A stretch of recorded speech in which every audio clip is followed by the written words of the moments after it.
Христос воскресе!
Уважаема госпожо Йотова, вице-президент на Република България, Ваше Светейшество Даниил, патриарх български и митрополит Софийски, Ваше Високопреосвещенство Йоан, митрополит Варненски и Великопреславски, Ваши високи преосвещенства, уважаеми гости, скъпи преподаватели, служители и студенти, приветствам ви с добре дошли в аулата на Шуменския университет епископ Константин Преславски.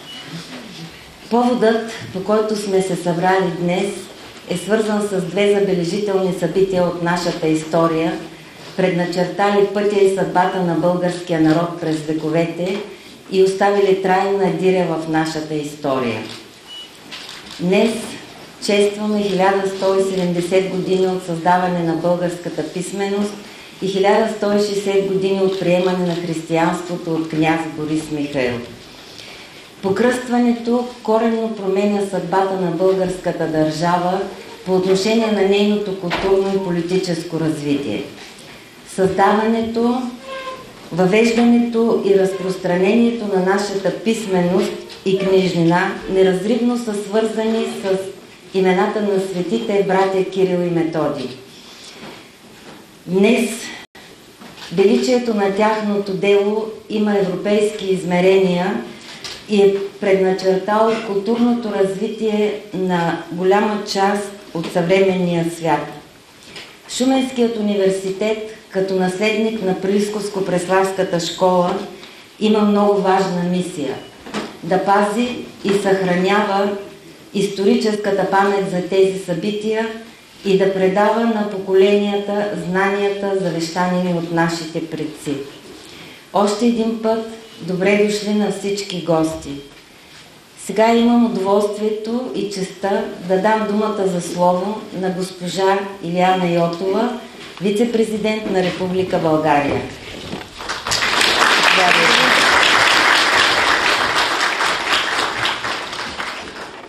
Уважаема професор Витанова, ректор на Шуменския университет, Ваше Светейшество, Ваши високо преосвещенства, уважаеми професор Вълчев, ректор на Софийския университет Свети Климент Охридски, уважаеми дами и господа, 1160 години от покръстването на България.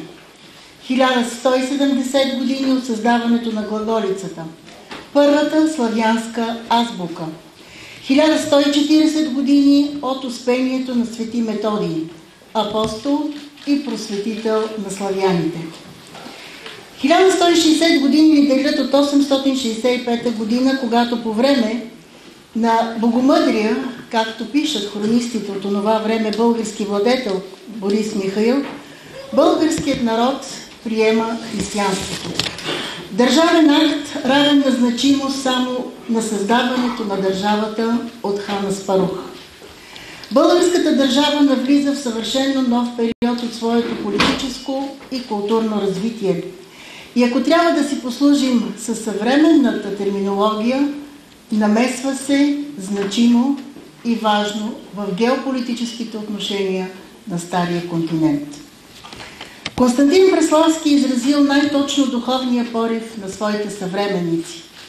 Лети, литва днес славянското племе към кръщение, обърнаха се всички, искащи да бъдат твои люде. Описание за полет на духа, полет към ново за времето си познание, предопределило съдбата не само за столетия напред на всички нас, но и за винаги. В каква историческа обстановка се развиват тези процеси, учените отдавна са изследвали историята на средновековна Европа. Войни, съюзи, дълби, битки за надмощие, териториални, но и духовни, за душите на хората.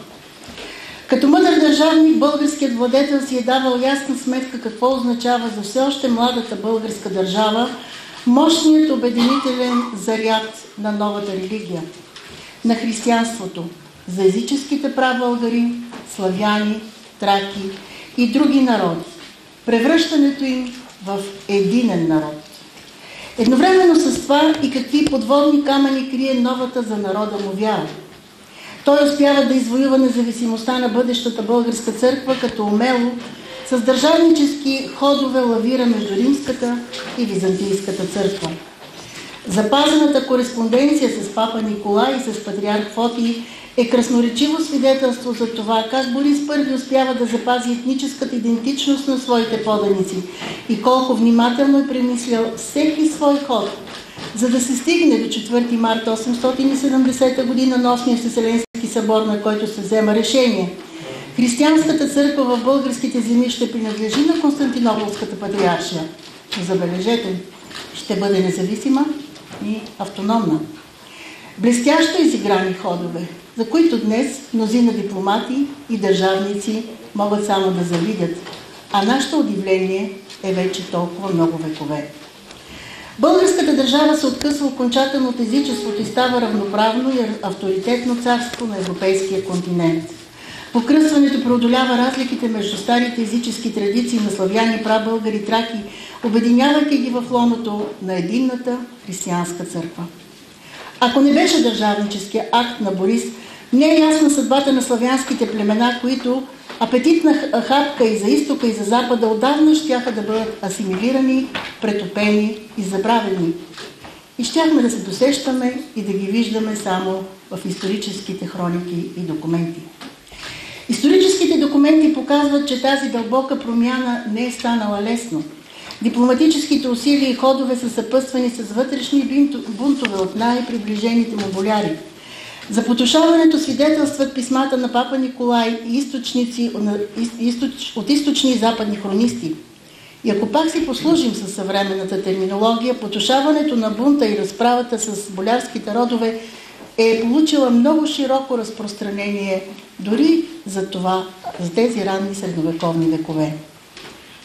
Но забележете, уважаеми дами и господа, истинското значение на покръстването се разкрива в много белетристични текстове, които остават в народната памет, не само в официалната книжнина, и се превръщат в легендарни разкази за чудеса, дори и в апокрифни текстове. А стойността на покръстването е ясно изразена в многобройните жития на светци, в похвалните слова, където то става синоним на просветлението. Впрочем, чудесната наша родна българска дума просвета произлиза от един и същи корен със съществителното светлина и глагола светя. Чрез зарите на Светата Троица той, Кирил философ, просвети безброен народ, който тънеше в мрака на невежеството, ще напише Климент Охридски. Покръстването е причината да се приемат оцелелите от Великоморавската мисия ученици на светите братя Кирил и Методий и да се създаде писменост и книжнина на говоримия за народа език, който окончателно ще го консолидира в едно цяло, да гарантира етническата му идентичност и да стане преграда за всякакви асимилаторски претенции. Покръстването вгражда България успешно в основите на християнска Европа, за да оформи в последствие културната карта на Стария континент чрез азбуката, преводите на Светото Писание и превръщането на старобългарски език в третия богослужебен език в Стария континент. Богослужението на български език е втората мащабна и успешна мисия на княз Борис I, впрочем, много блестящо продължена от неговия син, цар Симеон, само на няколко километра от тук. Уважаеми дами и господа, не само от днешна гледна точка, но още в действителността на средновековна България покръстването не може да бъде отделено от историята на нашата писменост. Християнството се утвърждава в България именно благодарение на новите букви, на достъпа до богопознанието на роден език. Борис I подсилва новоприетата религия по дълновиден и категоричен начин. Към вярата прибавя и езика в неделима сила. В 855 година във Византия се обявява нова славянска азбука, глаголицата, което е само по себе си епохално събитие. Именно това събитие прекроява културната карта на Европа. Първоначално замислена за нуждите на Великоморавия, използвана с променлив успех и накрая завършила с провал там, най-важната мисия на светите братя достига своя логичен връх в Първото българско царство, където княз Борис приема радушно оцелелите славянски книжовници и създават невероятни условия за тяхната работа и развитие. Какво е това с днешна дата? Визионерство? Има по-простичко определение. Това е вяра. Това е дълг. Дълг на владетел, на християнин и на българин. На основата на глаголическото писмо след това се създава кирилицата. Днес третата официално приета азбука в Европейския съюз. Кирилицата, нашата кирилица, емблема на славянството. Не е важен в случая графическия превод между двете азбуки. Важното е друго. Собствените букви са доказали своята огромна роля и сила.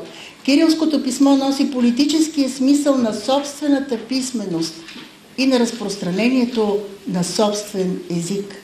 Езикът и писмото са били оръжие, надежда, защита и в крайна сметка спасение и бъдеще за един цял народ. Заедно с Кирило-Методиевите ученици първата българска държава се превръща в епицентър на славянската източно-православна общност, наречена от големия професор Рикардо Пикио, един от най-добрите изследователи на старобългарската култура, наречена Славия ортодокса. А българският език, казва той, за славянството е онова, което е латинският за цяла Западна Европа. Създадената преди 1170 години азбука превръща старобългарския говор в основа на грамотността на целия славянски род. През 9 век от първата българска държава ръкописите с нашите букви тръгват на изток към Киевска Рус и на запад към Далмация и Хърватия. Те вярно служат и днес на над 250 милиона човека по целия свят. Благодарение на християнизацията, писмеността, езика, България остава в паметта на Европа, дори когато изчезва за цели столетия от политическата карта на Стария континент. Далеч преди Добри Войников да напише Покръщение на Преславски двор през 1868 година, от 17 век в иезуитски колежи в Западна Европа са поставени пиеси с този сюжет. Открити са доста, цели 58, което означава, че приемането на християнството и новата писменост има своя сериозен отзвук и в страните от Западна Европа. На тази тема, впрочем, посвещава обемистата си поема бароковия поет Франческо Брачолини, която се нарича България конвертита. Благодарение на християнската вяра, народа ни съхранява идентичност и самосъзнание цели 5 века по време на османското робство. Днес с право се гордеем с историята си, дала толкова много на духовна Европа и на европейската цивилизация. Уважаеми дами и господа, вече 2 международни форума проведохме в София и Пловдив, посветени на кирилицата. Няколко десетки чуждестранни и български учени говориха за тази мощна амалгама – вяра, азбука, език, идентичност. Приемам, че мисията ми е да върна подобяващото място на българистиката в световната наука. Нещо, което, за съжаление, в последните десетилетия изоставихме. Искам да благодаря на своите съмишленици, преди всичко за подкрепата на президента Радев, на Българската православна църква и на Светия Синод, на Министерството на образованието и науката, на Българската академия на науките, на българските университети. Използвам специално, уважаема професор Витанова, да благодаря на Шуменския университет за чудесната съвместна работа при подготовката на тези форуми. Вярвам, че от тук ще хвърлим мост към следващото издание на Международния форум, който ще бъде през 2026 година. Уважаеми дами и господа, днес с вас стъпваме на свещена земя. От тук, от Плиска и Преслав, слагаме началото на един народ и една държава, която с право се определя за духовната империя на Европа. Благодаря.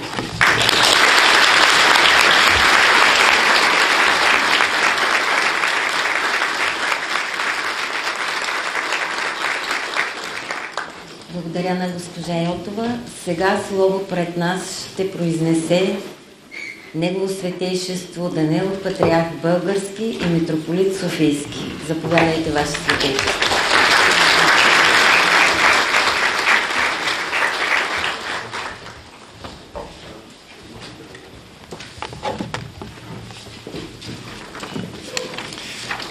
Уважаема госпожо Йотова, вице-президент на Република България, уважаема госпожо професор Витанова, ректор на Шуменския университет епископ Константин Преславски, Ваше Високо Преосвещенство, Варненски и Великопреславски митрополит Йоан, Ваше Високо Преосвещенство, уважаеми господин кмет на град Шумен, уважаема госпожо областен управител, уважаеми господин Вълчев, ректор на Софийския университет Свети Климент Охридски, уважаеми господин Петков, изпълняващ длъжността директор дирекция вероизповедания, почитаеми организатори и участници в започващата научна конференция, всечестни отци, обични Господа, братя и сестри, скъпи гости. В заключителния ден на честванията на 1160 годишнината от покръстването на нашия народ и 1170 годишнина от създаването на първата българска азбука, за нас е чест и радост да имаме възможността да ви приветстваме с настоящата научна сесия, посветена на тези две толкова скъпи за църковната и родовата ни памет събития.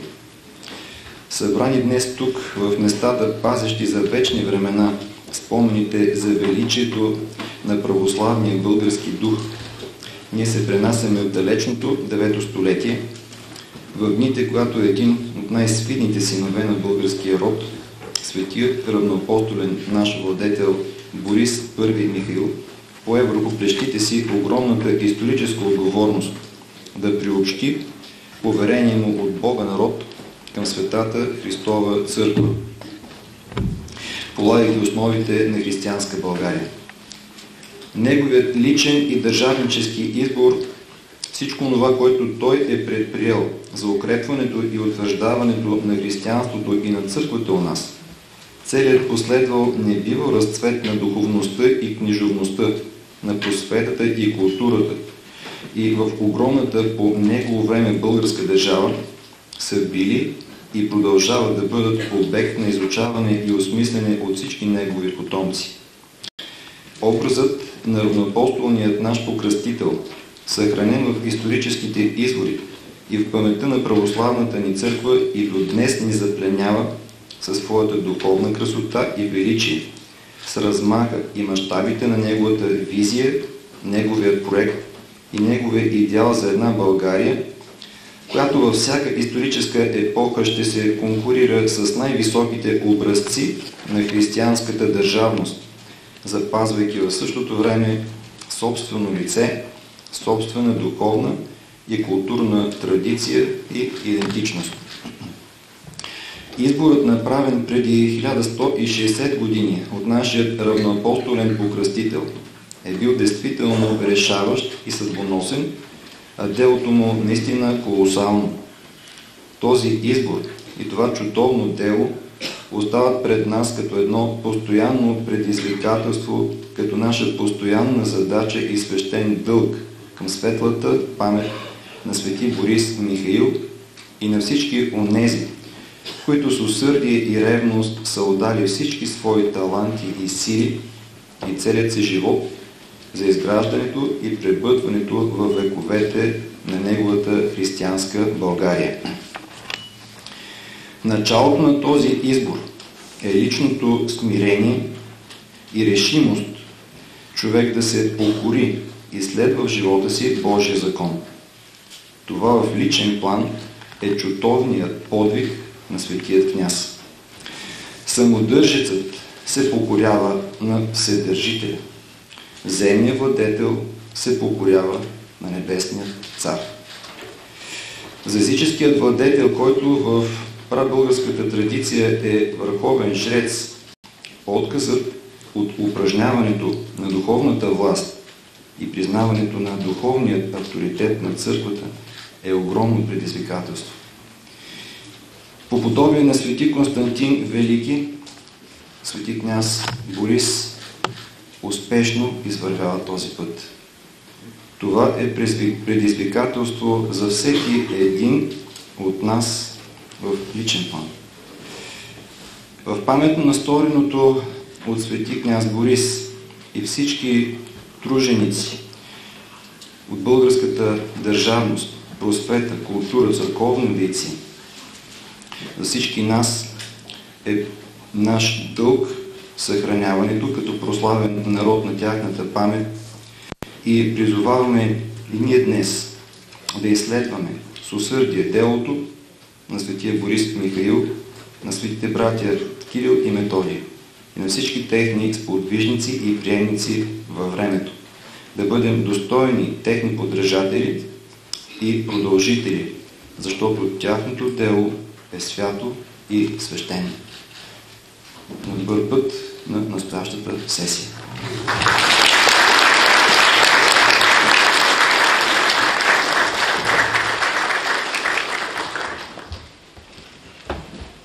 Благодаря, Ваше Светейшество. Сега думата има Негово Високо Преосвещенство, Варненския Великопреславския митрополит Йоан.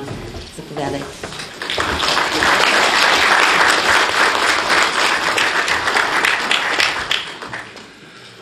Уважаема госпожо вице-президент на Република България, Ваше Светейшество, уважаема професор Витанова, ректор на Шуменския университет, уважаеми професор Вълчев, ректор на Софийския университет, Ваше Високо Преосвещенство, честни отци, почитаема академична общност, уважаеми господин кмет, госпожо областен управител, скъпи обични Господа, братя и сестри, Христос Воскресе!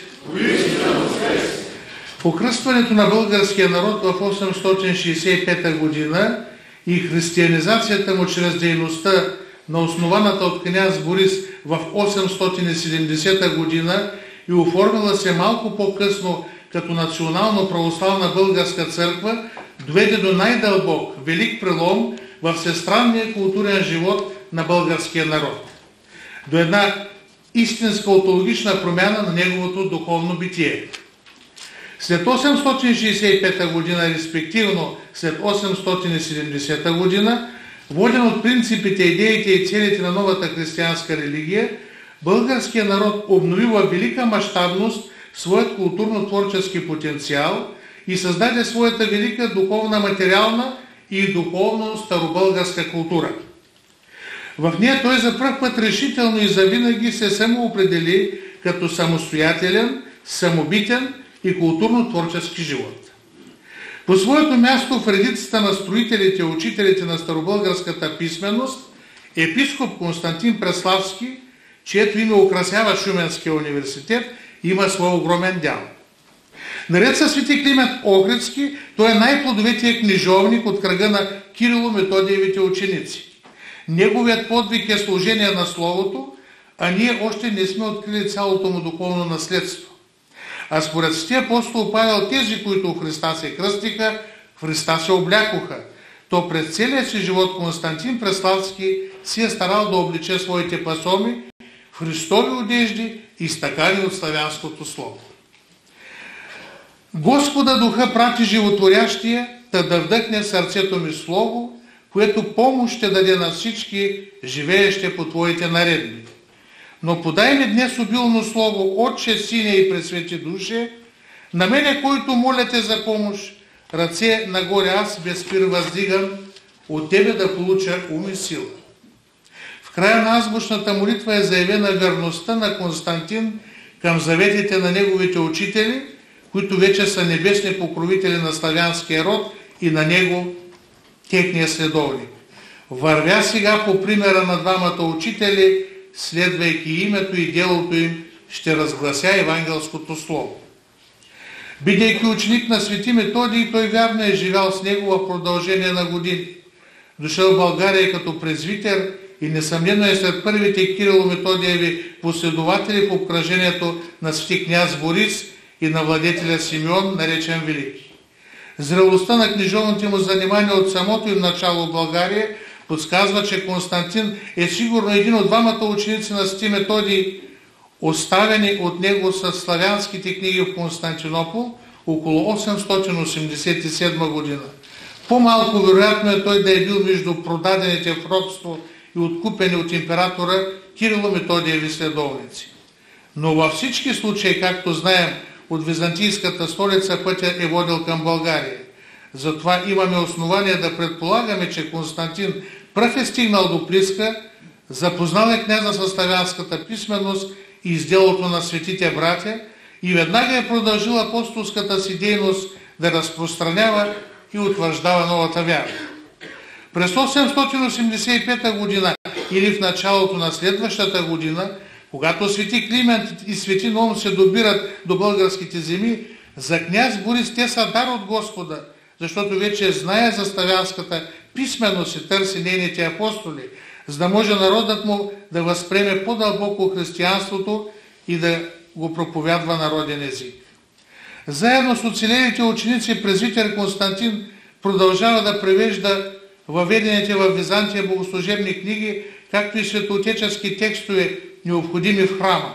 С отците Климент и Наум презвитер Константин се сътрудничи в България до заминаването на свети Климент, а по-късно и на свети Наум за учители в югозападна България. Константин остава в Преслав, където вероятно след 893 година е въздигнат за епископ на Българската църква. След 907 година няма никакви сведения за неговия живот, тъй като след завладяването на източните български земи, разорението им толкова мащабно, че българската църковна и книжовна традиция там е унищожена и прекъсната задълго. Какви са причините за това, че епископ Константин Преславски не е канонизиран заедно с останалите Кирило-Методиеви ученици и защо до 19 век, 1824 година, личността му е напълно забравена не само от учените, но и от църквата?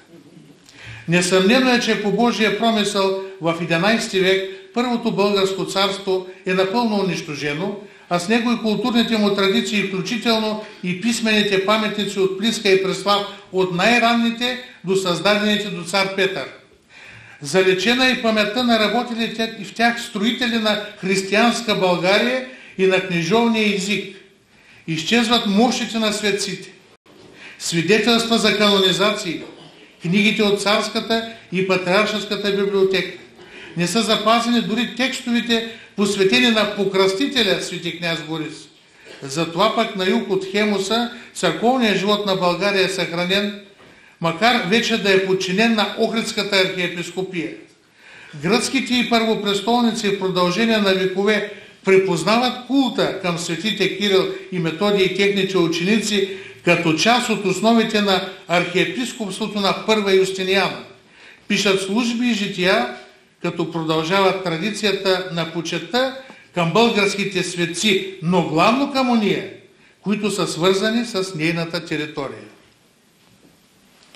Ваше Светейшество, във времето на блаженно починалия патриарх Неофит, преди няколко години ние поставихме въпроса пред Светия Синод за канонизацията на епископ Константин Преславски, който е единственият светометодиев ученик, който не е канонизиран. Създаде се комисия, в която участваха, слава Богу, професор Климентина Иванова. Тя имаше огромно желание да бъде тук, но по редица причини отсъства. Там беше и вече покойната, особено така почитаема и уважавана от нас, професор Мария Спасова, която на 31 март тая година се упокои в Господа, Бог да я прости. Там бяха и други съратници на науката, но така или иначе професор Иванова пое ангажимента да напише житието на епископ Константин. И понеже възникнаха различни въпроси за това, че липсва чудо, липсват чудеса, а всъщност най-голямото чудо, което даде Бог, е, че чрез проникновението на Светия Дух и Неговата благодат на определено място, в определено време, даде сили на определени учени в лицето на Георги Попов да открият творчеството и личността на епископ Константин Преславски. Това е великото чудо за нас. И ние, осъзнавайки всичко това, имаме дълг да продължим този процес и да го доведем до добър край. Канонизацията на епископ Константин Преславски е от изключително значение, както за Светата ни църква, така и за епархията. Въобще това е един човек, най-плодотворен средновековен писател, заедно с Свети Климент, който задължава нас, вглеждайки се в неговото творчество, да се докоснем до неговата богопросветена личност и да извършим онова, към което сме длъжни. Изпълни се дълбоко пророческите думи на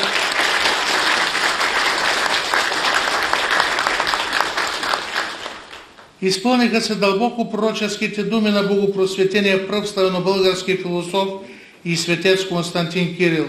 Не бях, бидо ще пребъда. Тоест нямах битие, не съществувах, не бях. Но вече съм, съществувам, имам битие, съзнателно и действително живея и няма да прекратя своето битие. Ще съществувам, ще пребъда неунищожимо, безсмъртно, вечно. Христос воскресе!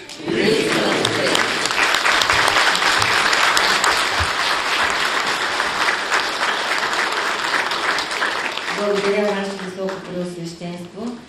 Сега, ако ми позволите, бих искала от името на академичната общност на Шуменския университет да връча скромни подаръци на нашите гости. Госпожо вице-президент, това са две издания на нашите колеги от Центъра по византистика и от Преславската школа, в които съхраняваме знанията на колегите. Благодарим много. Наистина голям подарък.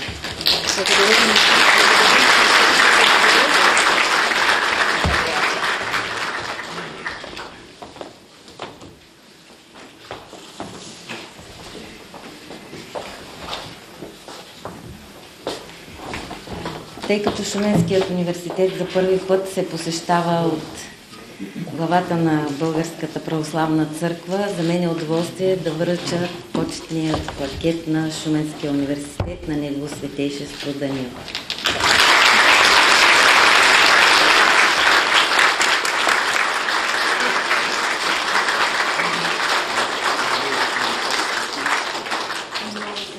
Благодаря за тези думи.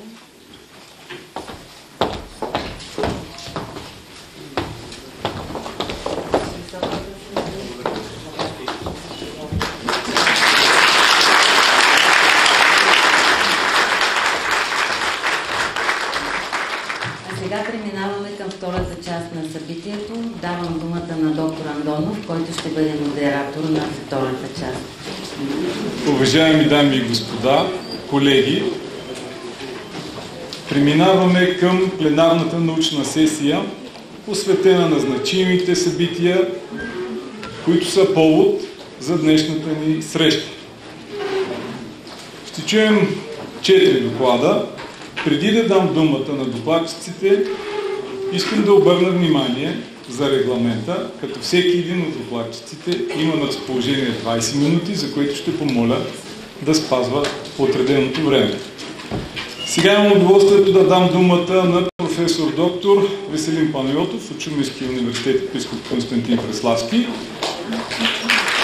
който ще ни представи доклад, озаглавен приносът на българските азбуки в европейската култура. Ваше Светейшество, Ваше Високи Преосвещенства, уважаеми гости и колеги,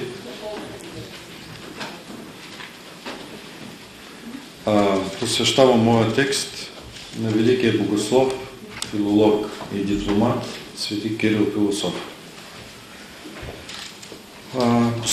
Поставил съм се една нелека задача да събудя интереса към една хипотеза, позната, но позабравена, свързана с идеята, че Константин Кирил е автор и на кирилицата, и на глаголицата. Става въпрос за историята на българските азбуки, които всъщност представляват една азбука в два графични варианта. Несъмнено най-информиран в същността на проблема за българските азбуки е текста Описменех, или както го знаят в училище, за буквите. И точно там децата научават, че негов автор е черноризец храбър. Идеята думички са с главни букви. Всъщност превода от старобългарски означава монах, воин. Т.е. за буквите, които са на монаха воин. Всъщност този текст има 11 различни заглавия. Освен това, което споменах, сътворение Описменех черноризеца, Кирила Философа, сказание како състави свети Кирил словеном писмена, сказание како състави свети Кирил Философ словеном азбуки и книги преведе от гръцки на славянски. Не ги чета целите, защото са малко дълги, и други варианти, които са в по-малък брой. Названието О писменех черноризеца храбра е в 7 от преписите. И аз се направих труда да извлека кои са всъщност другите останалите преписи. Най-много има този препис, който е свързан с и превода на книгите. Напълно съм съгласен, че Описменех е основен кирилски извор с висока документална стойност, но първо трябва да задам провокиращия въпрос на какъв език е написан този текст. Ние всички го познаваме на славянски. Независимо дали е вариант на български език, в руските преписи, например, или не. Но той не е създаден да си го четем помежду си, на тези, които вярват, обожават българската азбука. Той е създаден за опонент, който е извън българското общество, който е свързан с гръкоязични концепции и който на практика не е, трябва да бъде, нека да кажа така, европейски или международен. За буквите отговаря на въпроси, които не съдържат в себе си провокация срещу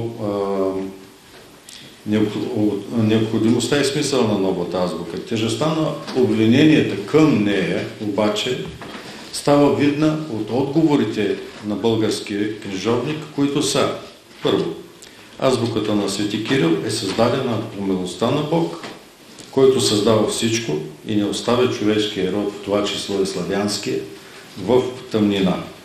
Второ, за разлика от гръцката азбука, създадена от много хора, за доста дълго време, можем да кажем даже за един мъчителен период на създаване, Кириловата азбука е създадена от свят човек, бързо и съвършено, защото е от Бога.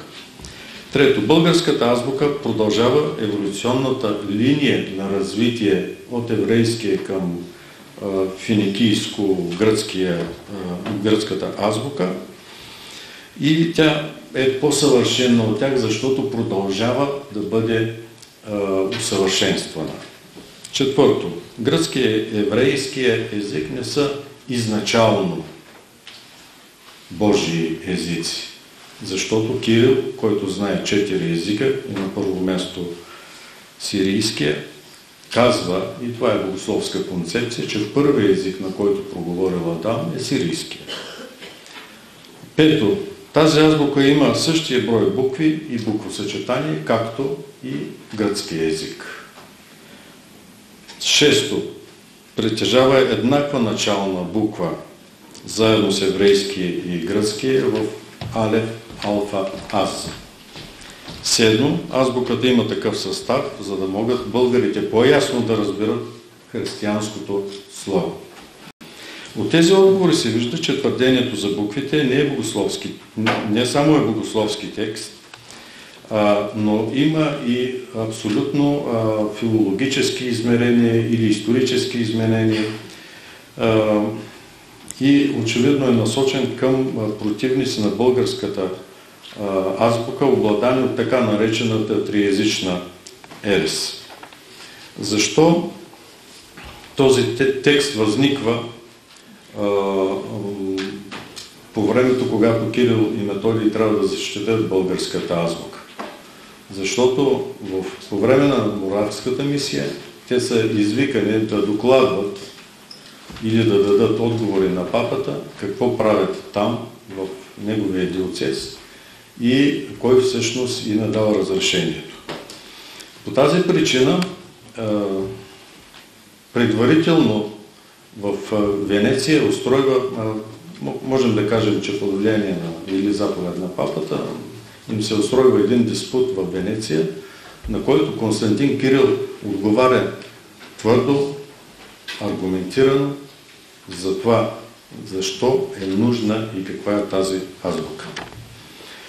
Ако текстът е бил написан на гръцки, а има и такова заглавие, сказание описменех, приложение из греческа езика на славянски език, което точно говори, че става въпрос за едно съчинение, което е преведено от гръцки на български, защото славянски в това време означава точно това.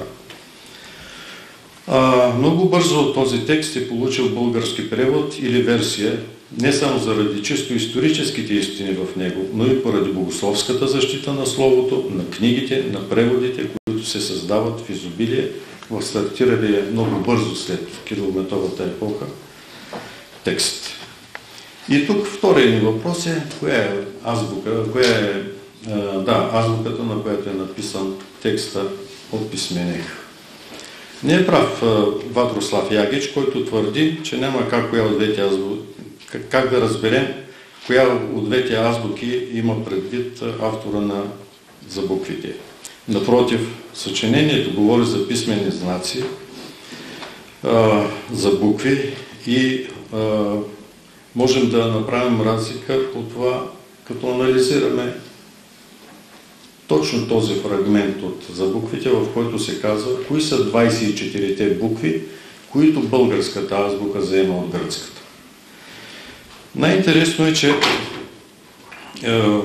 по това време, тук малко съкращавам, за да спестя време, по това време започват много силни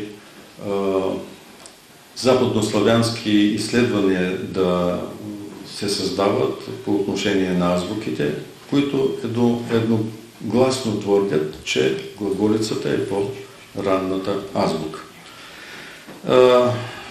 Имам примери, които говорят за странностите, мога да кажа и за смехотворните твърдения на подобни изследователи, но това ще го направя в някакъв друг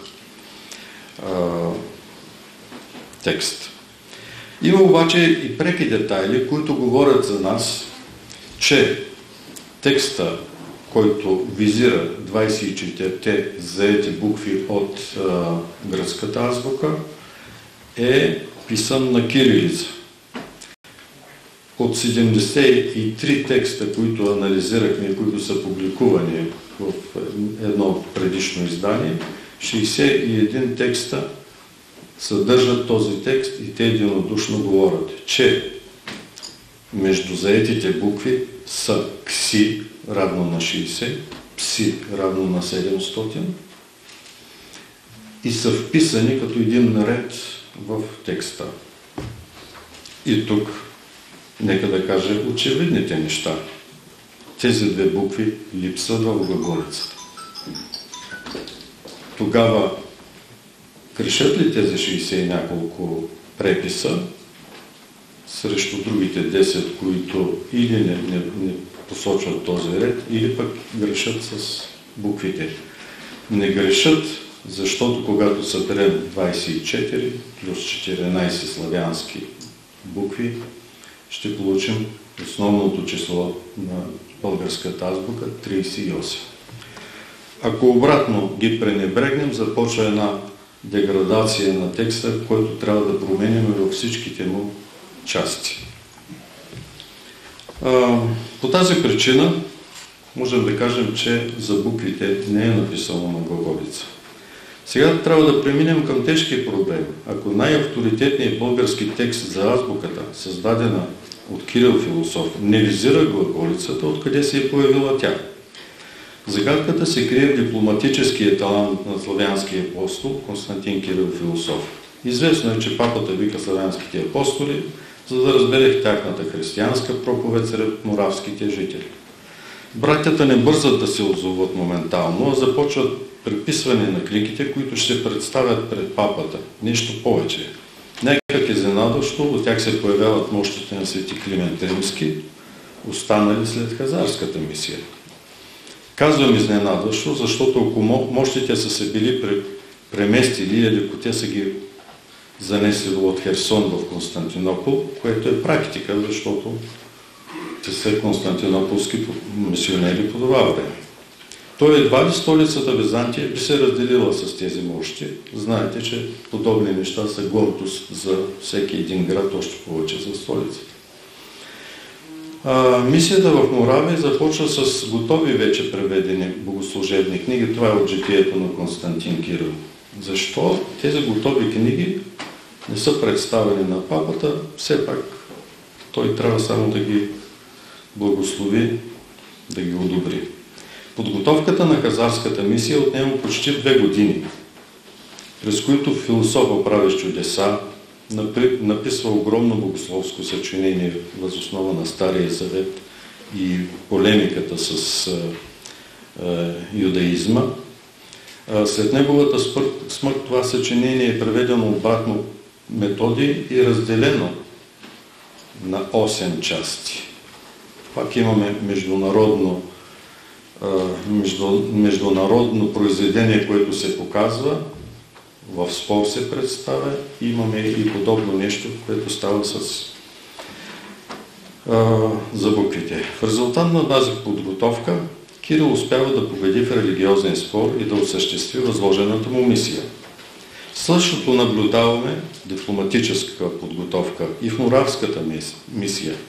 Първо, императора възлага мисия на Константин Кирил да създаде славянска азбука. Кирил се моли на Бога и той му помага в създаването на буквите. Още в Византия братята превеждат необходимите книги.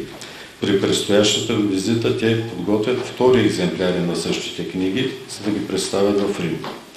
Нека направим стоп кадър в момента, в който братята биха поднесли книгите пред папата. Как свети Кирил ще му обясни, че това е азбуката, кирилицата, която Господ му е помогнал да създаде за християнска проповед в Моравия, Панония евентуално. Очевидно, че папата няма да възприеме това като обяснение за божествения произход, а ще го възприеме по-точно като манипулация за това, че ето византийските представители работят в неговия диоцез, в неговата територия и по някакъв начин имат само негативно влияние. Обратно, ако Кирил занесе книгите на Глаголица, непонятно, новаторско. Ние помежду си го наричаме революционно писмо, защото за първи път се появява, то тогава божествеността на тези книги може би ще бъде възприета като нещо, което е боговдъхновено. Накратко, благодарение на мощите на Климент Римски и на Глаголицата, двамата братя са посрещнати с почести в Рим. Новият папа Адриан II приема братята, Методий и петима от учениците са удостоени с духовни санове, а славянските книги са допуснати в църковното богослужение. Това е един блестящ завършек на почти загубена битка. Навярно по това време е създадена така наречената Солунска легенда, която разказва за Кирил, който търсейки българския народ, седял пред дверите на храма в Солун, над него прелетял гълъб, който пуснал в скуто му 32 или 35 букви, пак е голям сбора на буквите. И когато Константин Кирил ги е пъхнал в пазата си, те влязли в него, той забравил гръцки и говорил само славянски. За буквите в житието на Кирил, в Солунската легенда, говорят за едно и също. Тези книги, които Константин Кирил, извинявам се, създава, са дело на Божия промисъл. Ако посещението на славянските апостоли в Рим бележи началото на глаголическото писмо, то неговия залез е неустановим във времето. Принципната разлика между кирилицата и глаголица е в сложността на изписване на втората и много опростената, икономична като усилие кирилица. Затова запазените глаголически текстове са малко и не само ръкописите, но и епиграфските паметници. Ние днес нямаме нито един важен надпис, епиграфски, който да е писал на глаголица. Хървати имат. 2-3 там показват ги.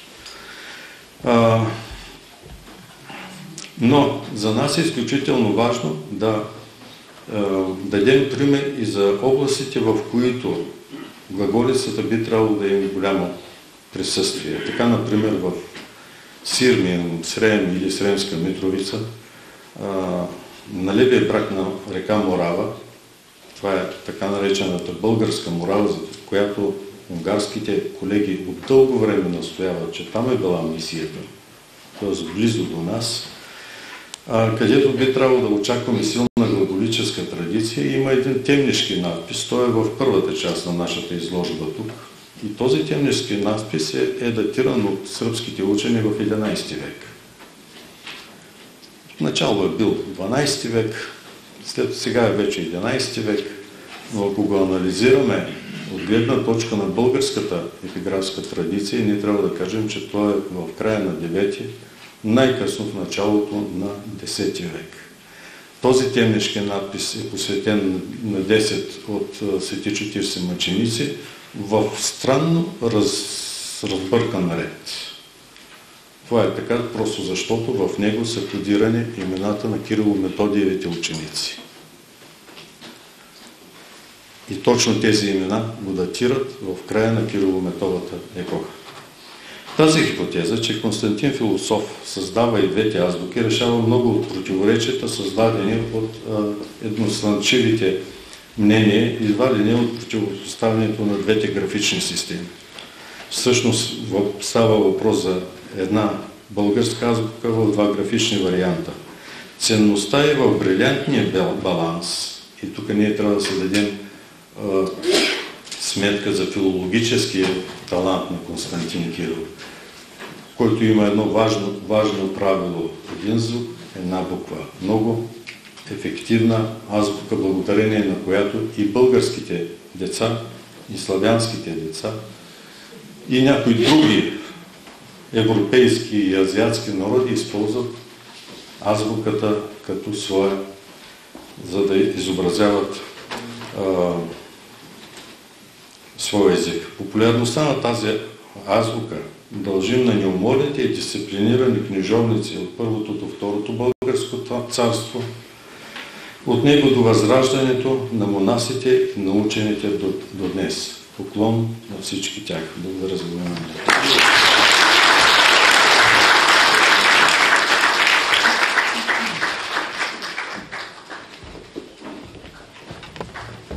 Благодаря на професор Панайотов. С чудесния доклад даде примери за чудесна дисциплина, спазване на времето. Сега имам удоволствието да дам думата на професор доктор Павел Павлов от Софийския университет Свети Климент Охридски, който ще изнесе доклад на тема Владетеля, църквата и писмеността.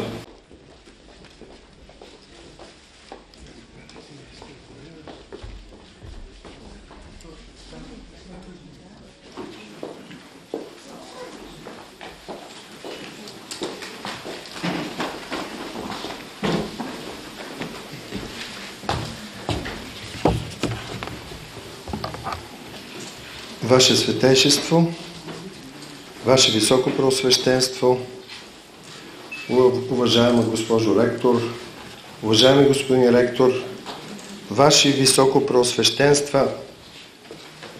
Преосвещенства, досточтими отци, представители на държавната и общинската власт. Не ги познавам, така че обръщам се по този начин.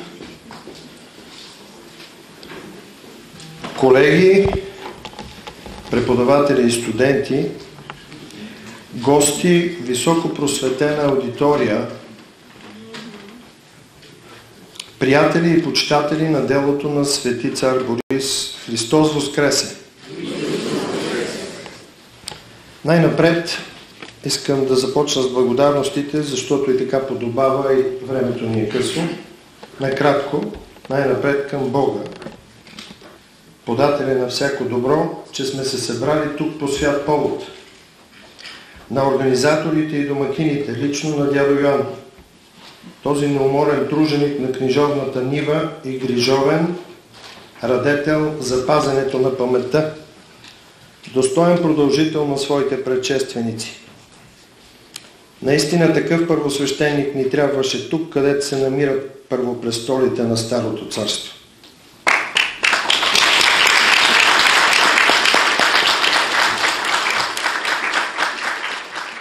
Благодаря за гостоприемството и времето, което прекарахме в братско общение. Благодарност за колегите от Шуменският университет, за поканата и организацията. Днес ние имаме много неща, но сякаш ни липсва усет, култура за съборност. И този дефицит е на всички нива. И най-вече не можем да си се радваме, камо ли да празнуваме заедно. Такива събития и такива дни, прекарани в заедност, ни изцеляват и ни връщат смисъла. Благодаря на всички от сърце. В началото две уговорки. Първо и извинения. Първо, моите размишления, които ви предлагам тук, имат празничен характер. Строгите научни аргументи трябва да търсим после публикациите. И второ, времето е ценно и не желая да спекулирам с вашето търпение. А толкова много неща искам да кажа, че накрая може да не кажа нищо.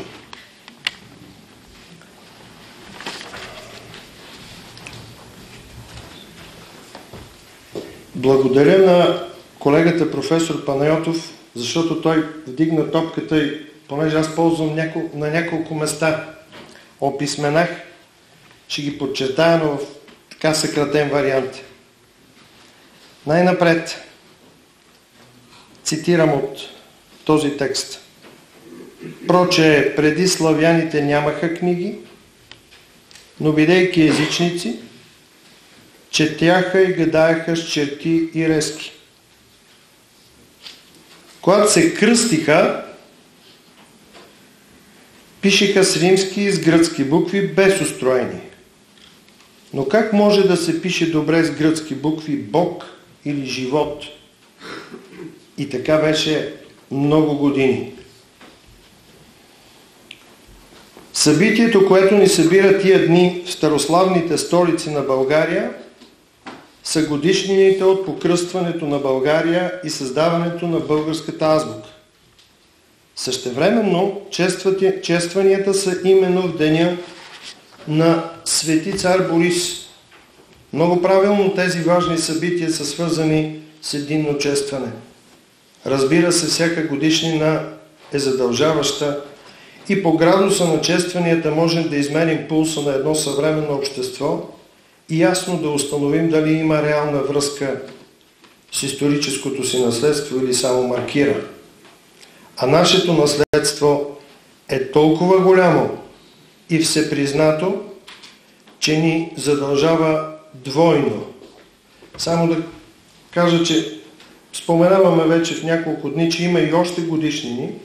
Само тук да се похваля нещо и да благодаря на нашия почитаем ректор на Софийския университет, че с подкрепата на университета Богословския факултет след 20 дни тръгва по пътищата на Свети Методий в Централна Европа. Ние ще бъдем за една седмица по местата, за които стана дума, в Сирмиум, след това ще бъдем и по-на север в Панония, в чешките и словашките земи. Първата ми част е за паметта и пазенето на историческата истина. За да може историята да е наистина учителка на живота, както често обичаме даскалите по история да казваме, а не манипулаторка, трябва първо да бъде, цитирам, истинна свидетелка на времето, светлина на истината, живот на паметта, превод от известното изречение на Цицерон. Без това няма как някакси механично историята да бъде учителка. Последно време ми се налага често да повтарям това. В описменах на монаха Войн четем. Цитирам: ако запиташ гръцките книжовници, като речеш кой ви е създал буквите и превел книгите или в кое време, то рядко измежду тях знаят. Обаче, ако запиташ славянските азбукарчета, всички в отговор ще рекат: Свети Константин философ, наречен Кирил, той ни създаде азбуката и преведе книгите, и брат му Методий. А в кое време, ако попиташ? По времето на Борис, българският владетел. В годината 6363 от сътворението на света. Ако погледнем картата на Европа, пък и на света от времето на 9 век и днешната карта, ще видим, че името, което съществува на двете места, е само на България. И представете си за всичко това днешното поколение на горделивите съвременни българи имаме най-малка заслуга.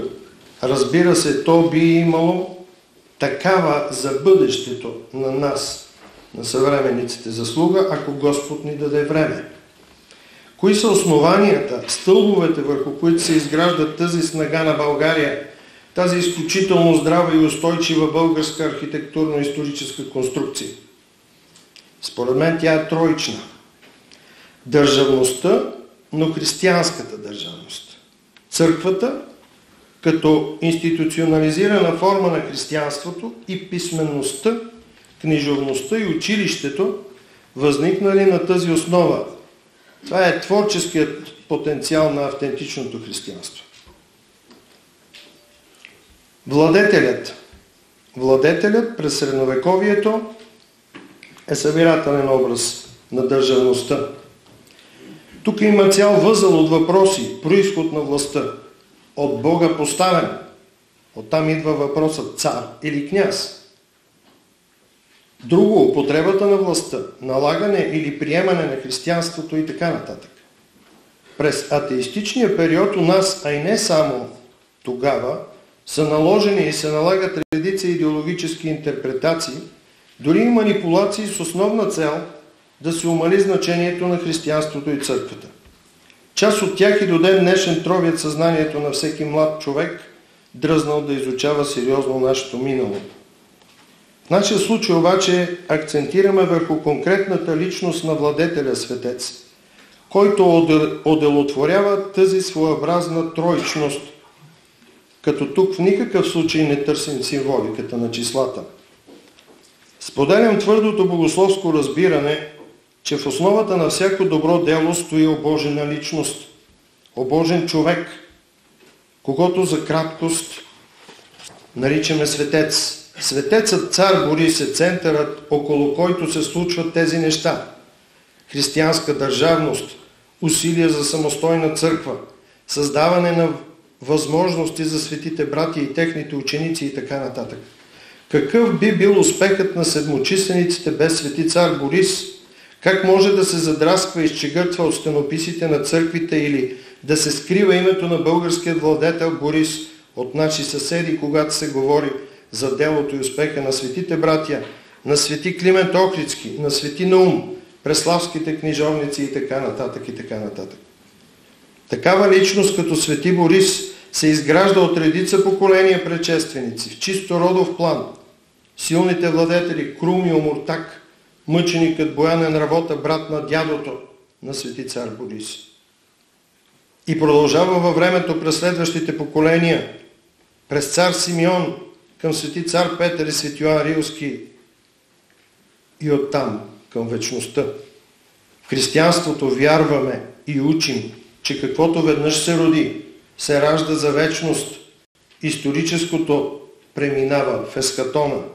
Бива ли тази най-централна личност в българската история ние да забравяме или пък да умаляваме, маргинализираме и провинциализираме?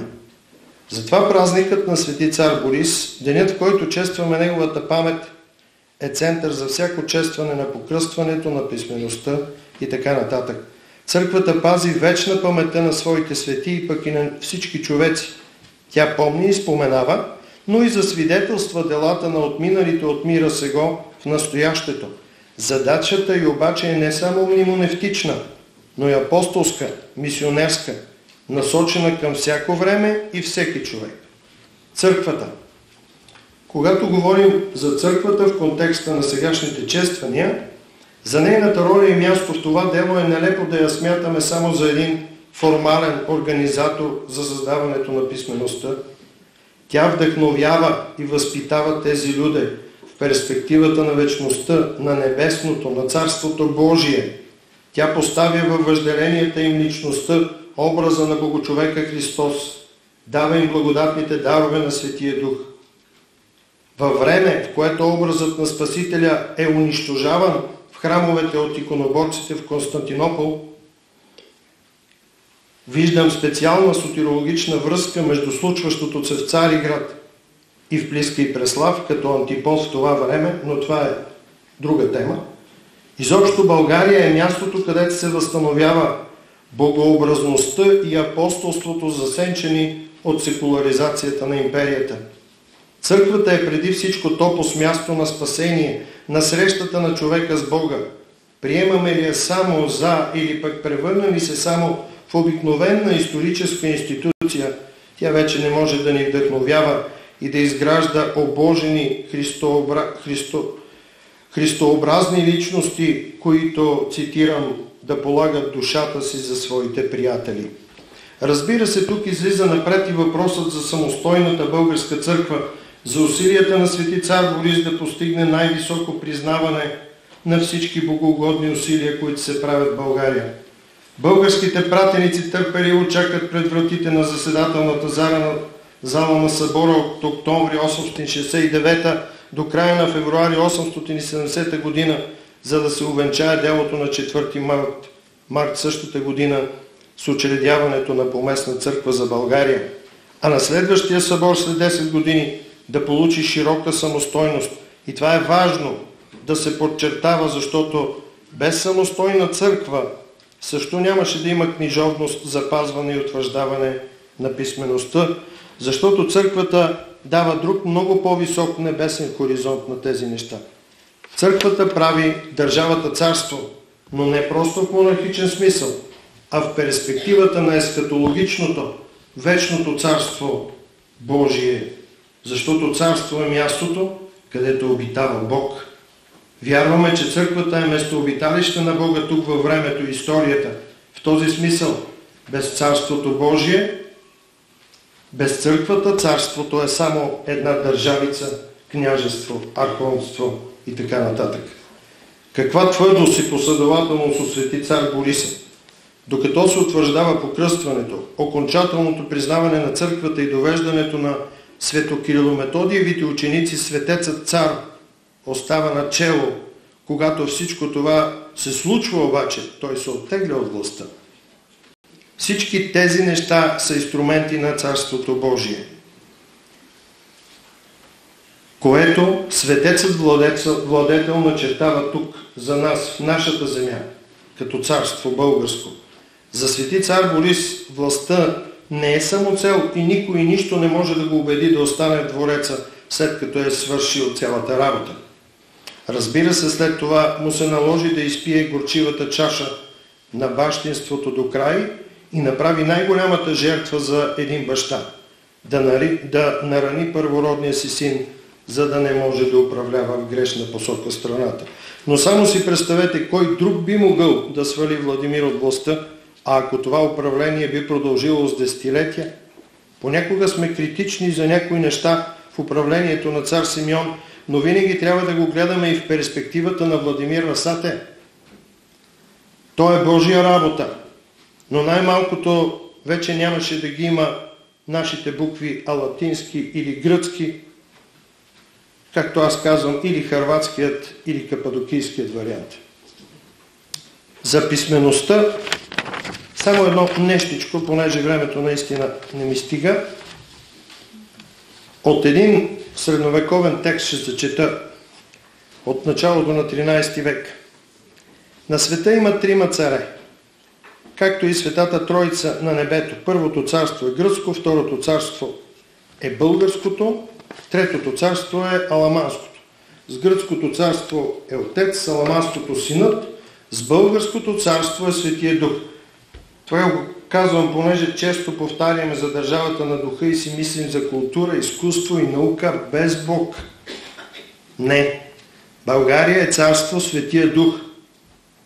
А това няма как да стане без Бога и църквата. Устояването. Защо в българския модел е ключово важно съдействието, синергията между държавата и църквата? Църквата създава писмеността като инструмент на апостолската мисия, но държавата я пази, развива и дава по-широк хоризонт. Това съгласие между империум и сацердоциум, разбира се в съвременна формула, давало и би дало добри плодове. Понякога сме склонни да мислим, че не желаем и не бива да има добър плод. Правим тънки сметки, искаме кризи, които се управляват по-лесно, не искаме да правим добро. Творческият подход ни уморява, а съвременният човек иска да си почива. Но тогава ще бъдем осъдени най-малкото от историята. Защото, както чухме съвсем наскоро в евангелските четива през Страстната седмица, всяко дърво, което не дава добър плод, отсичат и хвърлят в огъня. Само още един пример. В Далмация се разпространява глаголицата. Създава се специален литургичен чин на тази писменост. Когато тази област излиза извън контрола на българската държава след злополучния край на цар Симеон и под контрола на папството, е променен курсът и глаголицата е забранена като литургическа писменост и е заменена от латиницата, случаят с епископ Гургурнински. Всъщност коронацията на Томислав от папа Йоан X за крал на Хърватия през 925 година и съборите в Сплит от същата и следващите години се ограничава на запад разпространението на новата писменост и се възстановява доминацията на латиницата. Тук прекъсвам. Заключение. Само ако сме писмовни, образовани и творчески христофили, христолюбци, бихме могли да сме истински българофили и българолюбци. Иначе оставаме в сферата на чуждопоклонничеството. Затова България, дори самото понятие и име, се изпразва от съдържание когато не е християнска или поне когато не е задълго такава. Защото България не е само географска област, нито само етноним, тя е сложно съставно понятие, изградено от сложни хора, които вярват и приемат Христос за център на всичко, на всяко едно дело, което се осъществява с благодата на Светия Дух. Погледнете само кои са тези сложни хора в нашата история и ще се убедите в тези основания. Затова да научим децата си да вярват в Бога и да обичат България. Благодаря ви за вниманието и търпението. Благодаря.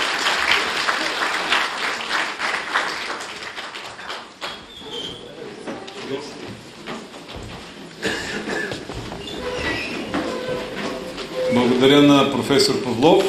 Сега имам удоволствието да дам думата на професор доктор Магдалена Лекостоп от Великотърновския университет Свети Кирил и Методий. Ваше Светейшество, Ваши Преосвещенства, Високо Преосвещенство, Ваше Благоговейство, уважаеми дами и господа, скъпи колеги, благодаря на Негово Високо Преосвещенство Варненски Великопреславски митрополит Йоан за организираното събитие, което достойно да почете тези важни за всеки българин, за всеки християнин събития. Ще ви представя доклад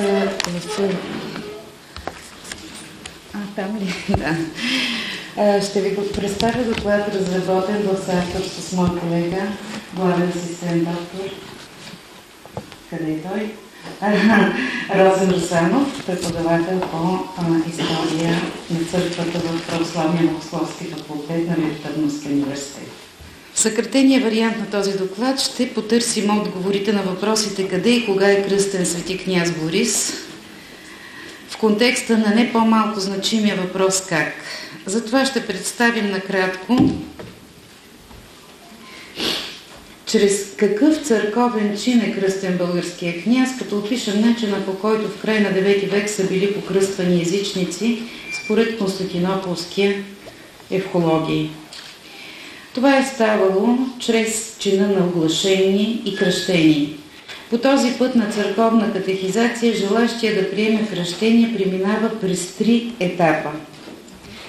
Първо, приемане в църквата като оглашен. Църковният чин включва благославяне и огласителна молитва, извършва се наричане на християнско име и въцърковяване. Второ, избиране. 40-дневна непосредствена подготовка и просвещение за приемане на таинствата кръщение, миропомазване и причастие. Ежедневни наставления, по време на които се извършват благословения и заклинания, екзорцизми над избраните.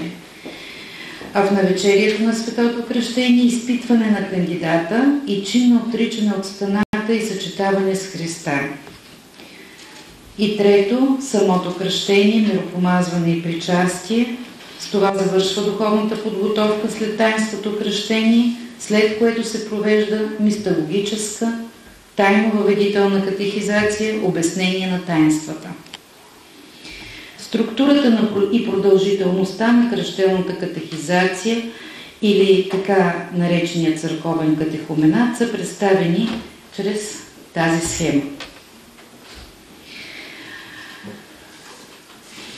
Съобщеното от Йоан Скилица, че покръстването на българския владетел става тайно през една нощ на 864 година, по всяка вероятност се отнася за неговото присъединяване към църквата и встъпване в категория на оглашените.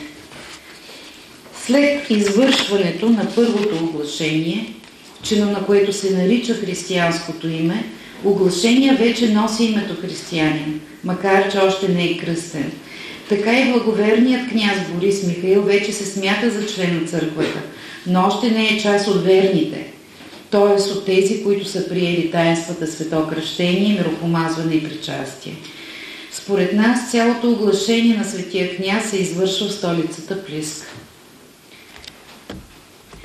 Литургичният чин изключва възможността описаното от Йоан с кирица покръстване да е същинско светопръщение на българския княз, тъй като според константинополски археологии това свето таинство задължително се предхожда от катехизическа подготовка и се извършва в рамките на светата литургия, а в конкретния случай лично от константинополския патриарх в столицата на Византия. Бихме искали да обърнем специално внимание на послание на Фотия, светейшият цариградски патриарх до Михаила, княз на България, кое е работа на един княз, тъй като той е непосредствено доказателство за извършената катехизация на благоверния княз Борис.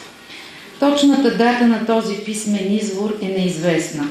Според Варненски великопреславски митрополит Симеон, то е писано преди идването на пратениците на папа Николай в България, защото в писмото няма никакъв намек нито за тях, нито за разпространяваното учение на Римската църква. Позволяваме си обаче да не се съгласим с изказаното от него мнение, че то трябва да е писано наскоро, след като е бил покръстен княз Борис. Основание за това ни дава самото съдържание и структура на този писмен извор, които съдържание и структура носят всички характеристики на огласително наставление, което се извършва преди светото кръщение. Огласителното наставление се състои преди всичко в учение за догматическите истини, съдържащи се в символа на вярата, както и нравствени истини и практически наставления, които се преподават едновременно с вероучителните въпроси. Точно по тази схема е структурирано и посланието на патриарх Фотий до българския княз. То се дели на две части. Първата част, състояща се от 23 параграфи, съдържа догматическата страна на посланието. Излага се накратко учението на православната църква, символа на вярата и информация за 7-те вселенски събори. Във втората част свети Фотий дава прекрасни практически и нравствени наставления за това, което оправя живота и сведочи за правотата на вярата и как трябва да се държи един княз и всичко друго, и всяко друго лице облечено с власт. Според почетния професор на Атинския университет отец Йоан Сидирас, това послание би могло да се определи като свещен катехизис или дори като трактат за политическото изкуство, а свети Серафим Алексиев го нарича първия катехизис на българската църква. В това си послание светейшия Фотий назовава благоверния Борис добро украшение на моите трудове, христолюбиви и духовни наш сине, благороден и истински плод на моите духовни родилни болки, което свидетелства, че именно той е бил духовният отец при катехизацията на българския княз. Като говори за много от истините на вярата неподробно, в общи черти, свети патриарх Фотий същевременно не засяга и твърде много въпроси. Въпроси, които никога не се обсъждат по време на оглашение. Като например догматичните истини за въплъщението на Исус Христос и за таинственото му съединяване с църквата. В това отношение той осъществява древната катехизическа традиция на църквата, която не позволява на оглашените, като не кръстени, да присъстват при извършване на таинствата. През ранното средновековие на някои страни от християнското учение и богослужение се гледа на толкова свещени тайни, че разгласяването им пред тези, които не са в числото на верните, се смята за равносилно на оскверняването им. Предмет на тези тайни са главно обредите на светите таинства, кръщение, миропомазване и причастие или Евхаристия. Те се обясняват в мистологическите слова след извършването им над просвещаемите. В състава на литургията на верните влиза и Господнята молитва, и то като предпричастна молитва. От тук и тълкованието на Господнята молитва Отче наш в огласителните поучения също служи за предмет на тайните и не се преподава. Тази практика изразява църковното учение, че оглашените са смятани за младенци в духовен смисъл и незрели в християнския живот. Като друга причина за такава скритост може да се посочи желанието да се възбуди повече благоговение към таинствата на християнската вяра. Именно за това Никъде в посланието на свети патриарх Фотий не се споменават светите таинства на църквата, никъде не се тълкува Господнята молитва. В параграф 26 се дава само практическо наставление за молитва. Моли се всякога Богу със свои молитви и насаме, но моли се и заедно с множеството наяве. Липсата на разясняване на тези тайни в изложението е безспорно доказателство, че то е адресирано към оглашен, а не към вече кръстен християнин.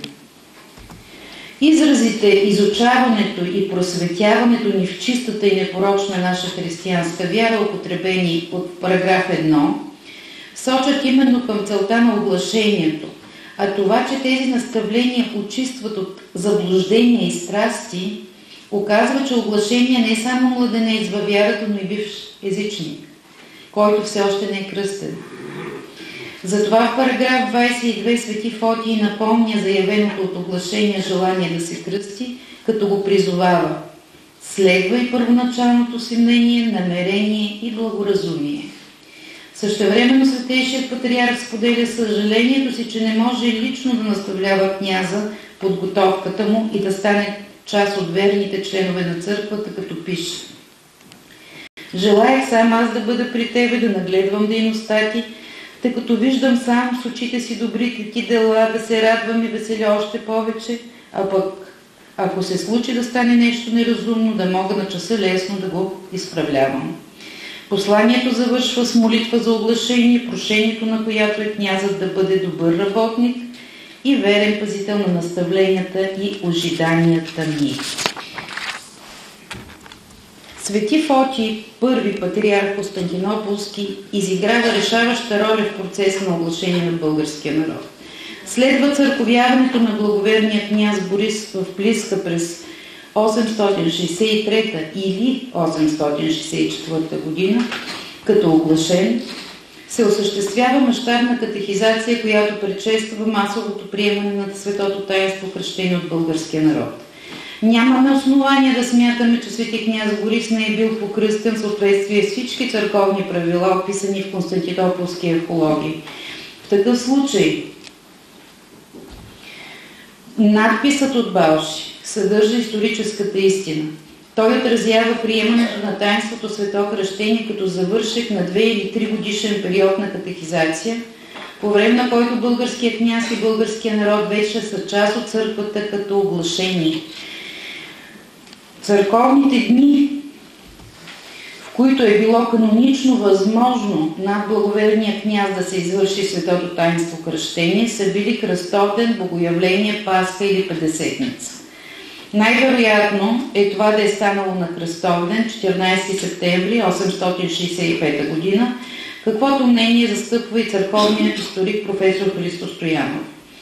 През 866 година датите на другите 3 църковни празници са съответно Богоявление 6 януари, Пасха 7-9 април и Петдесетница 25 май, като последната дата е посочена като възможно от полския историк Тадеуш Василевски. Константинополският патриарх е извършил свето кръщение лично 5 пъти годишно и то в самата столица на Византия. Именно там трябва да е приел таинството българския княз, възприет от своя кръстник византийски император Михаил III. Смятаме, че именно цариградския патриарх Фотий е извършил над благоверния княз Борис свето кръщение, като в деня преди таинството е изпълнил изискваното за изпитване на кандидата по символа на вярата и извършил църковния чин за отричане от сатаната и съчетаване с Христа. И сега ще продължи моя колега, който разработи въпроса за теокрацията.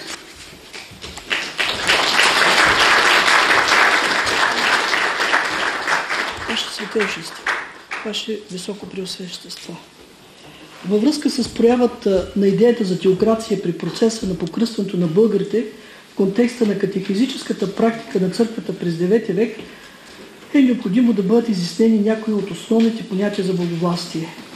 В голям енциклопедичен речник теокрацията е представена като форма на управление, при което главата на държавата, обикновено монархическа, е едновременно нейният религиозен глава. Политическият речник пък казва, че Теокрацията е такова държавно устройство, при което държавният глава приписва на себе си статут на наместник на Бога в държавата. Какво е съдържанието на понятието теокрация може да се разбере най-добре от Свещеното писание, където се казва, че Господ е цар на веки. Бог като цар включва в своето царство всички творения, създадени от Него, живата и неживата природа.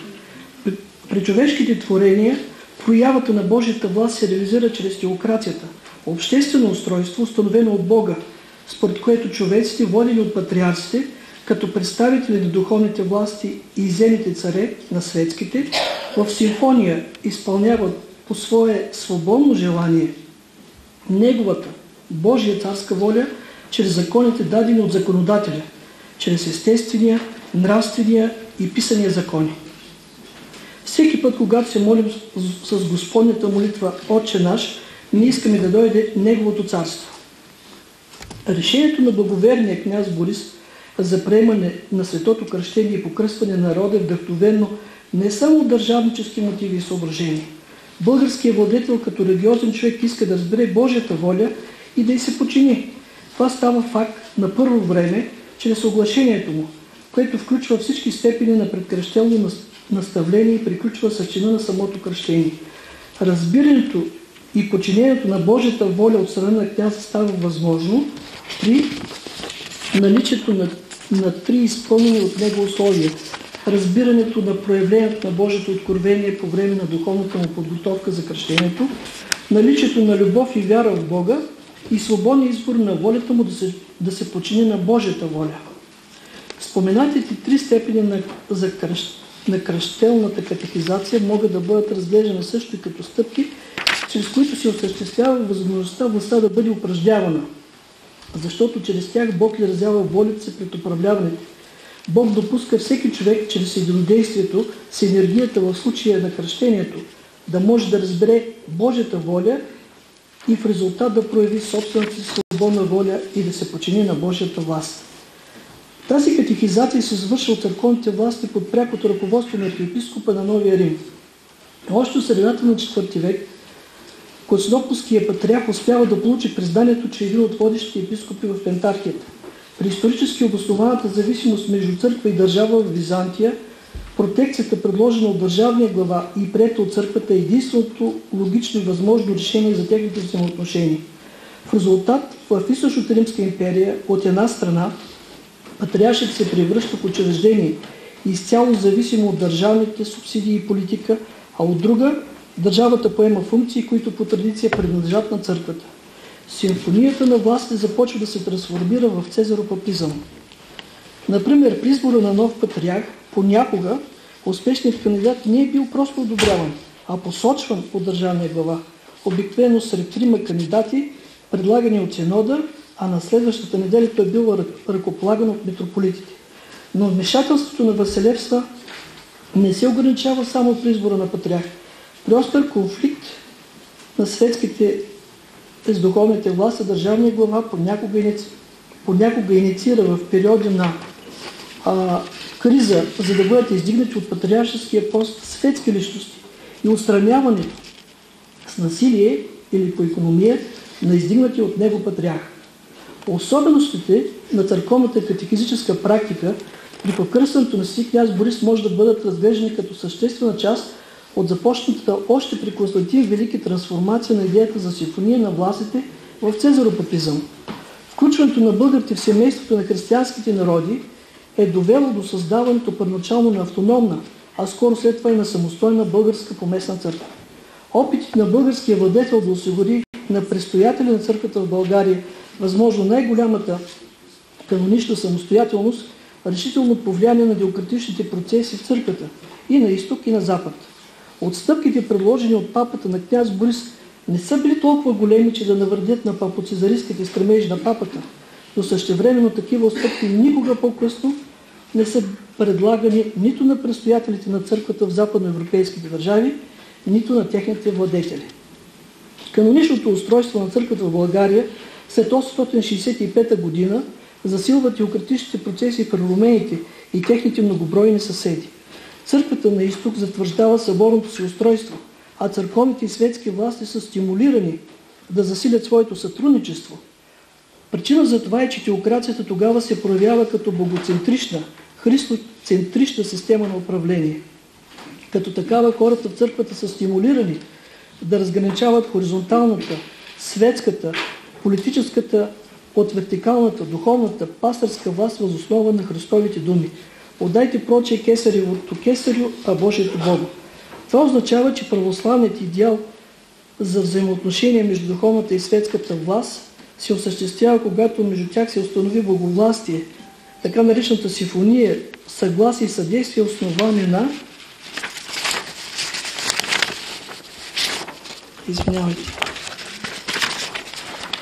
бърках се. Ето ги. На истинската Христова вяра в името на Бога и спасението на човешките души. Идеята за симфония на властите е в основата на управленския модел на българите и ромеите до последните дни на съществуването на техните държави през 1396 година и съответно през 1453. Те са хранили верността си към теократичната идея на царството, формулирана още през 4 век от църковния историк Евсевий. Именно той създава първата християнска концепция за двата града, формално сходна, но по същество твърде различна от развитата 100 години по-късно известна теория на Августин Блажени за Севититас Дей и Севититас Терена. Ромеите християни през 4 век започват да възприемат империята като църковно държавно тяло с две глави на църквата и на държавата.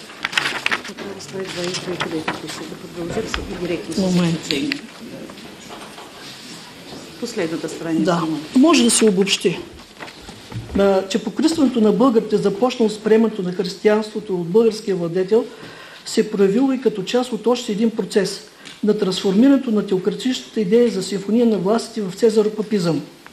Решението на Борис да приеме кръщение от Константинопол води до важно историческо последствие в управленската сфера. В България като плод на теократичната идея за симфония на властите е установен цезаропапийския модел. Управленския модел, избран от българския княз, последствие бива приет не само от съседите на България, но и от вярващите християни в Източна Европа. Успехите на тази управленска формула ги мотивирал да тръгнат по стъпките на свети княз Борис във всички аспекти – верови, културен, образователен и управленски.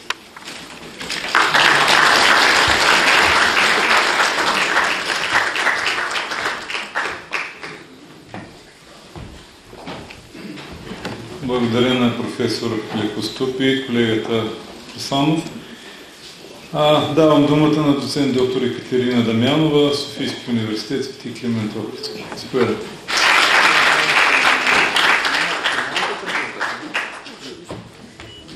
Съвсем накратко, разбира се, ще започна с моята благодарност, защото тя е благодарност и за това, че голяма част от нещата, които исках да споделя с вас и върху които пиша, бяха казани по време на приветствия, най-вече по време на богослуженията, когато преживяхме нашата група от гости като общност. Наистина през цялото време ние бяхме църква. Би казала, че не само възпоменаваме исторически събития, а ставаме част от историята за това, което се случва днес. Ще акцентирам само на моментите, които са пряко свързани с местата, на които се намираме, с благословението и на Него високо пресвещенство Варненски и Великопреславски митрополит Йоан, тъй като темата за Свети Кирил Методиевия превод може да се разглежда от много страни, в много аспекти. Но това, което се подчертаваше и през тези 3 дни е, че най-тясната връзка стои или би трябвало да подчертаваме винаги това като християни, е свързан с кръщението, с установяването на самостоятелна българска православна църква, с превода на свещеното писание, който дава началото на една литература, на една култура. Ние знаем, че няма култура без превод на свещеното писание. Така че славяните придобиват един голям дар през богоозарените отци, светите брати Кирил и Методий. След приключването на моралската мисия, за съжаление без успех в последни години, делото на светите братия, включително и преводната традиция, ще се принесе в България където ще бъде съхранена, ще намери добра почва за развитие. От своя страна тя ще окаже решително значение върху утвърждаването на българската държавност, но това, което трябва да кажем, че има не само спасяване отношения, а направо продължение на тази мисия, като имаме няколко етапа. Те са споменати в нашите чествания, в установяването на тази държавност, в политиката на княз Борис за това да укрепи духовно новопокръстения народ. И тези действия, както спомена Негово Светейшество в първия ден, не са само действия на един политик, не са действия на един държавник, не е само дипломация в това, което виждаме, защото той се старае да направи нещо повече. Той не чака учениците да дойдат в България. Той търси, знае за делото на светите братя, за преведени книги и търси начин, по който да постави тези книги, за да бъдат полезни, тъй като при установяването на нашата самостоятелност, като архиепископия, самостоятелна църква в рамките на Константинополската патриаршия, тук идват първите духовници, които идват и проповядват на гръцки език. И това вече се вижда като един остър проблем. Вдига се въпроса за необходимостта от това да имаме книги на български език, на славянски, за да може истините на вярата да стават достъпни до вярващите. И именно княз Борис е този, който ще търси и ще види неговите опити, макар и понякога да очертаваме тези действия като хипотези за това как книгите или текстовете пристигат тук преди учениците. Знаем, разбира се, свети княз Борис изпраща ученици още през 878, които да се изучават в Константинополските манастири и школи. Той търси вече тази политика на славянизирането или добиването на един такъв превод. Разбира се, идването на учениците е радостно, но ние знаем, че те едва ли са могли да донесат пълния превод на Свещеното писание. Отново имаме едно стесняване на канона на превода, такова каквото е в началото при действията, които предприемат светите братя Кирил и Методий. Изборно Евангелие, изборен псалтир, апостол, всичко необходимо за богослужението, за святата литургия, за утренето и вечерно богослужение. Така че ние говорим за едно изгубване на първоначалния превод или най-вече на пълния превод, който извършва свети Методий след смъртта на свети Кирил. Първите действия, които предприема княз Борис, ще са съсредоточени в първата книжовна школа у нас, в Плиска. Тук като библиист изказвам благодарност, разбира се, защото тук именно се поставя началото на българското богословие и на българската екзегетика, с това, което ще направи и Йоан Екзарх още преди идването на учениците. В тези години, когато дейността на свети княз Борис ще бъде унаследена и продължена с пълен успех от цар Симеон, имаме усилена дейност в Преславската вече школа, след преместването на столицата и възникват въпросите, тази интензивност, как е възможно да се случва от такава в кратко време да се развие такава книжовност и такава дейност. Тук са тези хипотези за идването на книги, донасянето на книги в Плиска преди идването на учениците, следствие на узнаването от страна на свети цар Борис за тяхното съществуване. Втората хипотеза, тя се базира, слава Богу, на текст от 15 глава от Гръцкото житие на свети Климент за преки връзки между свети Методий и княз Борис.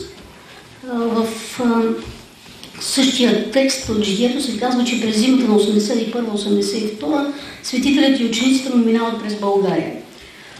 Чрез някои от тези хипотези може да се обясни бързото интензивно развиване на книжовността в Преславската школа и обстоятелството, че Йоан Екзарх и Константин Преславски, дано скоро да кажем свети Константин Преславски, извършват и създават своите творби още преди 1883 година. Това, което обобщено искам да да споделя за тези етапи, които се наблюдават тук в Преслав, е, че имаме, разбира се, един процес на преодоляване или промяна на текста от някакви следи от панонизми, моравизми.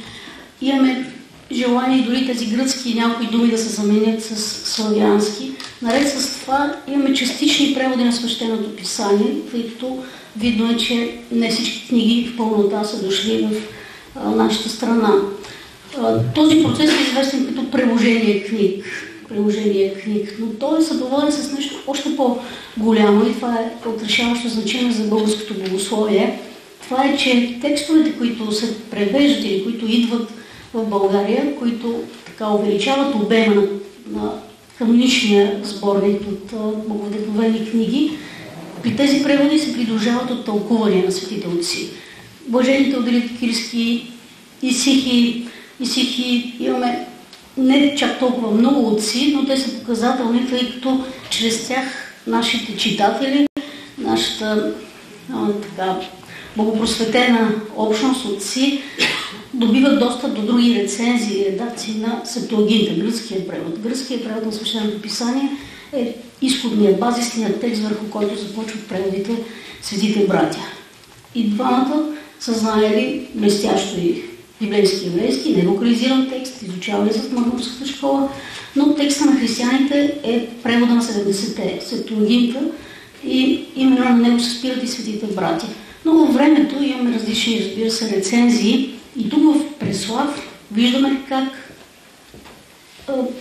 читателите, ще кажем, или слушателите се запознават с неизвестни до сега текстове или рецензии на Септуагинта и продължението е още по-интересно, тъй като в Преславската школа това добиване на изключително голямо богатство на тълковни псалтири, на текстовете от пророците, ще се утвърди като преславска тълковна редакция, но от друга страна виждаме, че канона сякаш не е напълно известен. В Симеоновия сборник ще имаме списък на книгите, които влизат в състава на Стария и Новия завет, но тук Йоан Езра ще спомене или ще подчертае в числото 60, че не всичко е дошло с учениците на светите братя.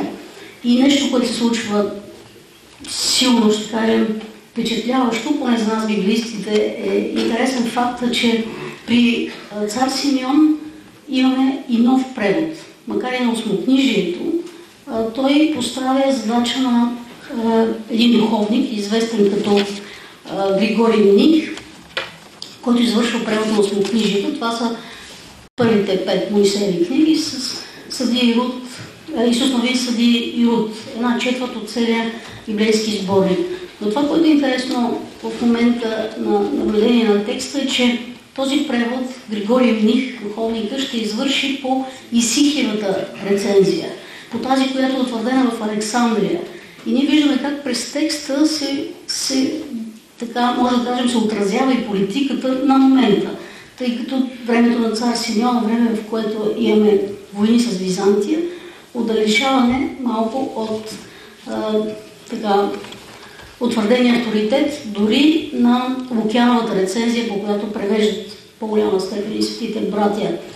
И в този превод, причините за него, ние виждаме един опит на цар Симеон или на книжовния кръг около него да направят една аналогия с Александрия, с това, което се е случило тогава, с превода на 70-те, превода на Стария завет на гръцки език. И насочването към Исихиевата рецензия Александрийска не е случайно. Исихиевата рецензия иска да покаже Симеон като един нов Птоломей Филаделф, един нов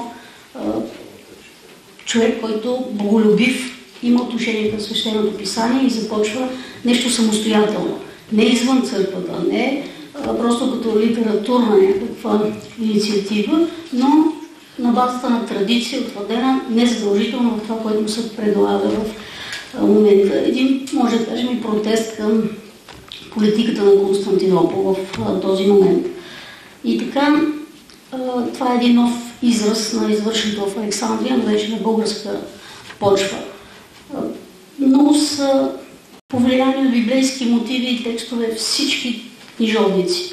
Всъщност нямаме нищо извън библейско.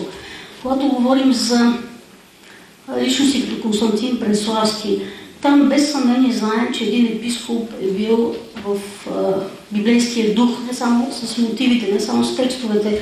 Той трябва да бъде изключителен познавач, за да изготвя своите проповеди, за да има своите наставления.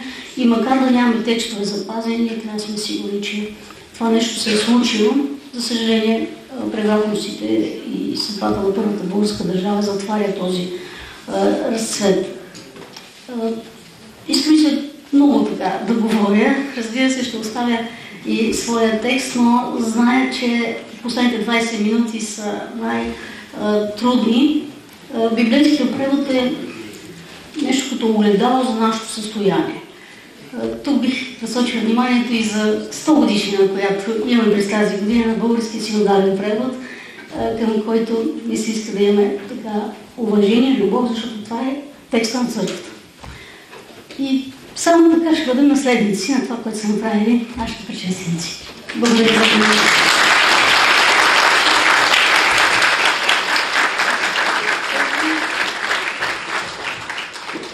Спестих поздравите към другите гости, представителите на местната власт, уважаеми колеги и студенти. Виждам много познати лица, с които сме се виждали и в лекции, и в храма, и на форуми като този, който ще бъде незабравим. Благодаря ви.